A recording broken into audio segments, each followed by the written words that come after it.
Une entente intervenue entre le propriétaire terrien, M. Éric Bouchard, et les promoteurs donne accès à ces derniers au-dessus de la montagne pour l'érection du barrage de la mini-centrale de Val-Jalbert. Barrage qui sera construit à quelques 100 pieds en amont de la chute Maligne, plus connue sous le nom de deuxième chute. Je suis présentement sur le chemin qu'ils sont en train d'aménager. Ce dernier traverse une terre agricole menant à la montagne. Se croirait-on vraiment sur une terre agricole?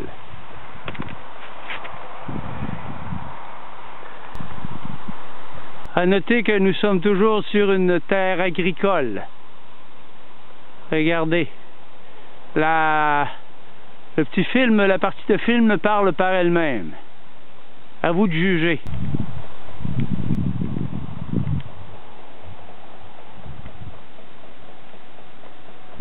Vous pouvez voir la grandeur du chantier, déjà tous les arbres abattus pour ce dit chemin. Sommes-nous vraiment toujours sur une terre agricole? Où est le côté écologique de la chose? Je me pose de très sérieuses questions. Je suis triste à la vue d'un tel spectacle. C'est tout simplement désolant. Voici le champ qui servira d'emplacement à la sous-station électrique, mieux connue sous le nom de SOB. On y voit un chemin qui est du moins très très particulier, qui peut mener jusqu'au bout de la terre. Là, à l'extrémité, au loin, ça devrait être là que serait construite cette dite SOB.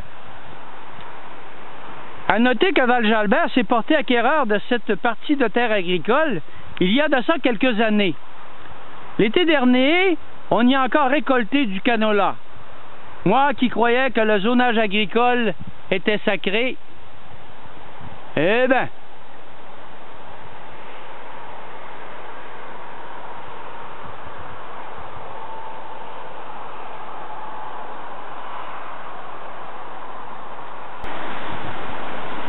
je suis présentement à l'emplacement de l'ancien moulin de débitage, communément appelé le Botteur. Site historique qui se devrait d'être protégé. Dans les années 20, les travailleurs de l'usine y recueillaient le bois en longueur, puis le bottaient à 30 pouces de longueur, pour ensuite l'acheminer vers la tête de la chute Ouiatsouane. C'est ici vraisemblablement que sera construit le barrage. Et d'ailleurs, on voit très bien de l'autre côté de la rivière l'ébauche du chemin d'accès. Il est à noter que le Botteur est situé à 300 pieds au-dessus de la chute Maligne, en amont de la chute Maligne.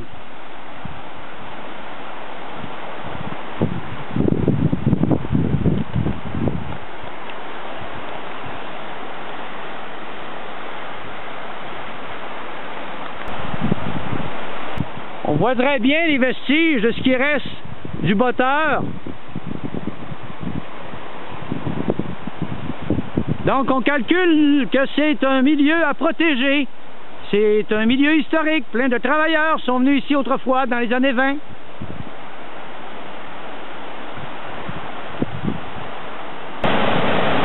Me voici rendu à la chute Maligne, communément appelée la deuxième chute. Presque aussi belle que la chute Ouiatsouane, elle aura à subir le même triste sort.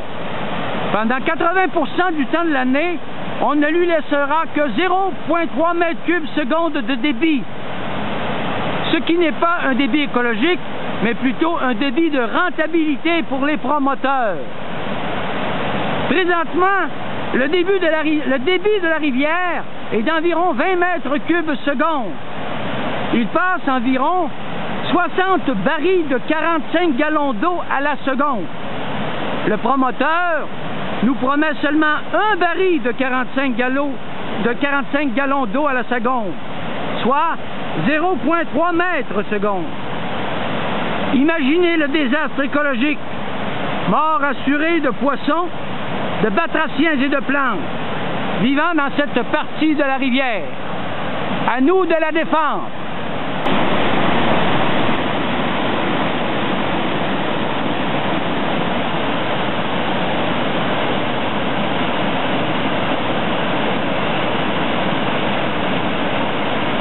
Une chute d'une grande beauté qui demande notre protection. Vous pouvez voir au loin, à peu près à peine 300 pieds d'ici, les vestiges du botteur.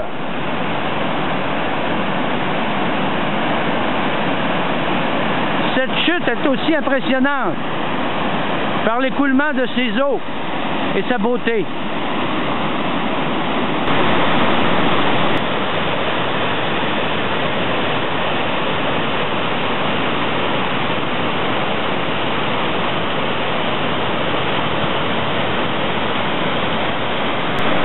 Nous voici enfin rendus à cette belle chute qui est la chute Ouiachtchouane. C'est triste de voir ce qu'on est en train de faire. Si vous pouvez voir un peu de côté, vous verrez qu'on est en train de procéder à des travaux très importants.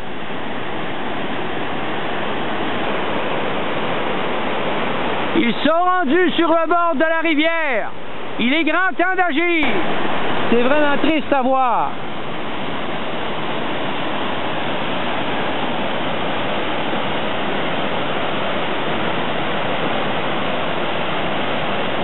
Considérant que nous sommes en surplus d'électricité pour les 10 prochaines années, considérant que d'ici 2020, le surplus d'électricité coûtera 1,5 milliard aux contribuables québécois, considérant que M.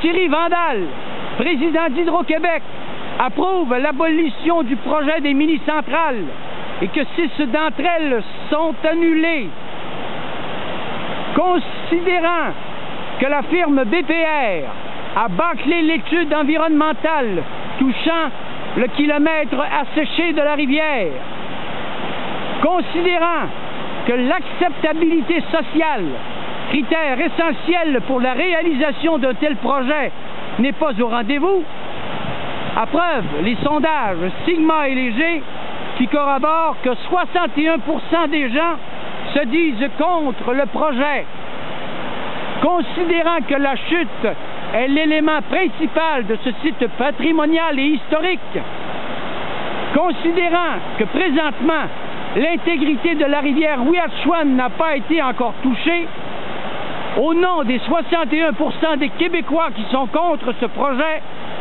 je demande à Mme Marois, Première ministre du Québec, à M. Blanchette, ministre de l'Environnement, ainsi qu'à Mme Martine Ouellette, de procéder à l'arrêt immédiat des travaux.